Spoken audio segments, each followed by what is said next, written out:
When something happens, I like to think of the most likely cause instead of the most emotionally rewarding. I like to think the most likely cause is the one that makes me feel more powerful, important, and safe. It's possible, but is it probable? Critical thinkers are too afraid to believe in the wondrous and improbable. I try to avoid wishful thinking and self-deception when coming to a conclusion.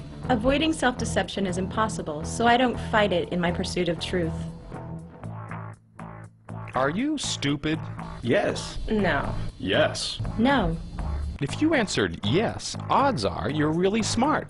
Smart enough to know how stupid you are, and that's a very good start. There's hope for you. Here's some tips to sharpen your thinking. Who is critical thinking for? Everyone? Not by a long shot. Critical thinking is for the elite few who choose to use the tools of critical thinking. It's not for pussies, not for intellectual cowards. It's for truth seekers as opposed to personal comfort seekers or right fighters. Critical thinking? Critical thinking? Critical thinking? Sounds good, but what's in it for me? Sounds good, but what's in it for me? Critical thinking is for people who want to be adults as opposed to children, want to be sober as opposed to drunk, and seek clarity in understanding rather than wallow in an intellectual fog. Basically, critical thinking is for responsible people. People who fly our planes, drive our buses, write our laws, run our country, run our businesses, teach our children, raise our children, vote. In short, everyone. You. I am skeptical. I don't know. Being stupid is fun and easy. Critical thinking is no fun. It's hard. It's lonely. But being stupid makes me feel better. But I love the easy feel-good answers that stupidity provides. But critical thinking is unnatural. You're right.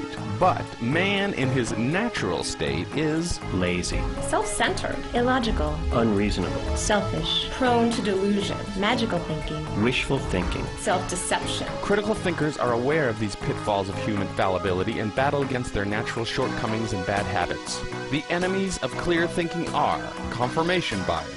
I like to gather only the data that agrees with and supports my conclusions. I like to get all relevant sides of an issue before making a conclusion. Hearing other sides makes me confused, frustrated, and angry. I enjoy hearing new points of view because my ultimate intention is to get to the truth. I find new or conflicting evidence threatening and tedious. Once I believe something, I stick to it. That's strength. Conclusion before evidence. I like to hear and examine all relevant sides before I draw a conclusion. I like to come to a conclusion first, and then gather only the evidence that supports my conclusion. Memory. My memory can be unreliable. My memory is totally reliable. Ignorance. Research is difficult and a downer. I'd rather stay in the comfort of what I already believe. Researching other points of view is a waste of time. It makes me feel uncomfortable and scared. I love to do research and adapt my conclusions as new facts are presented. I find ignorance comforting.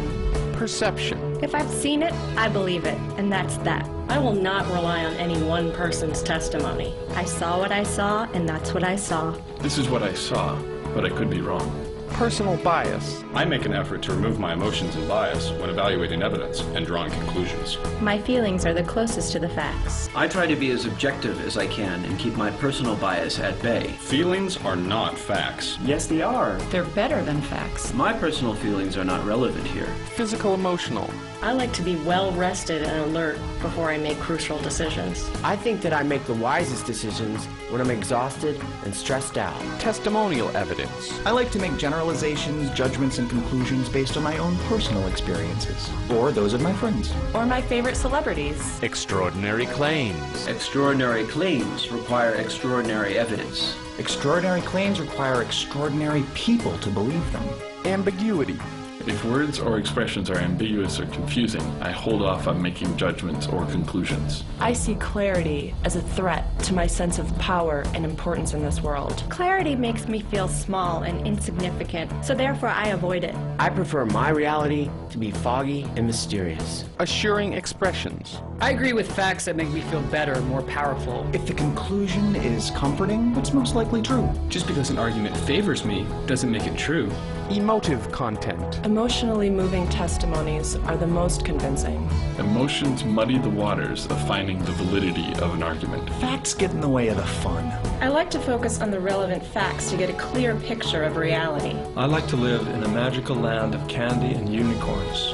Fact versus opinion. There is no such thing as facts, just beliefs and opinions. There is a difference between facts and opinions. Ego. If I can't understand it, it doesn't exist. My opinions are more important than your facts because they're mine. Like in quantum physics, I play an important role in how reality is shaped. There is an objective reality separate from me. I am intimately involved in how reality is shaped. I am responsible for everything that happens to me. Suspending judgment. Suspending judgment is a practice of the weak-minded. Suspending judgment is a practice of the strong-minded. I like to come to a quick conclusion and stick to it. That's what's called being strong. I love suspending judgment and staying flexible. Uncertainty is painful, so I like to eliminate it as soon as possible. I'm comfortable suspending judgment. I'm gonna wait until all the facts are in. Uncertainty is for losers. Independent testing. I would like this to be independently tested before I make a judgment. I don't need independent testing of my beliefs. I would not believe those testings to be objective anyway, especially if they don't agree with me. I like to test theories scientifically. Objective testing is impossible. Apophenia, or superstition. Just because one event preceded the second event doesn't mean the first caused the second. Yes, it does. Duh. There is no such thing as a coincidence. Everything happens for a reason, and the reason that benefits me is the correct one. Event B happened after event A, therefore A caused B. Duh.